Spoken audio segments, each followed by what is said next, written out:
விக்ரம்.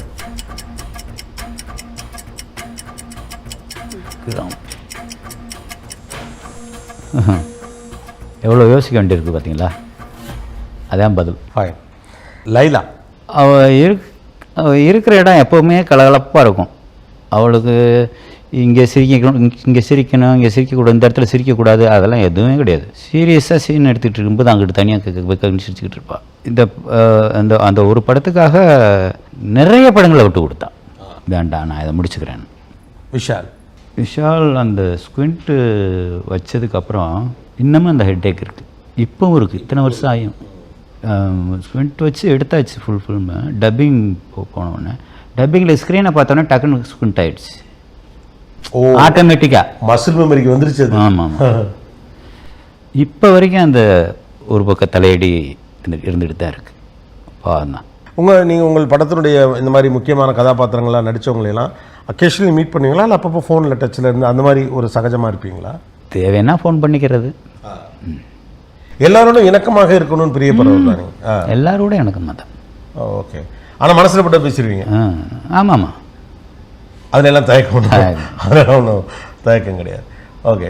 வாய்ப்பு வரும்னா சூர்யாவோடு அடுத்த படம் எதுவும் வாய்ப்பு இருக்கா? பேசலாம். ஆனால் அது திரும்பவும் லைவ் லொக்கேஷன் அந்த மாதிரி இதெல்லாம் இல்லாத ஒரு கதையாக பண்ணி சேஃப்டியாக பண்ணணும். சூர்யாவை சேஃப் கார்ட் பண்ணி பண்ணணும். ஓகே. ஸோ அந்த கதை அப்படி இருந்தால் தான் அது செட் ஆகும் அப்படிங்கிறது. 25 ஆண்டு கால சினிமா அனுபவம் உங்களுக்கு கற்றுத்தந்தது என்ன? எல்லாமே கற்றுக் கொடுத்துச்சு. துரோகங்கள் கற்றுக் கொடுத்துருச்சு, துரோகங்களை கற்றுக் கொடுத்துச்சு. துரோகங்கள் கொடுத்தது எனக்கு, நண்பர்களை கொடுத்தது,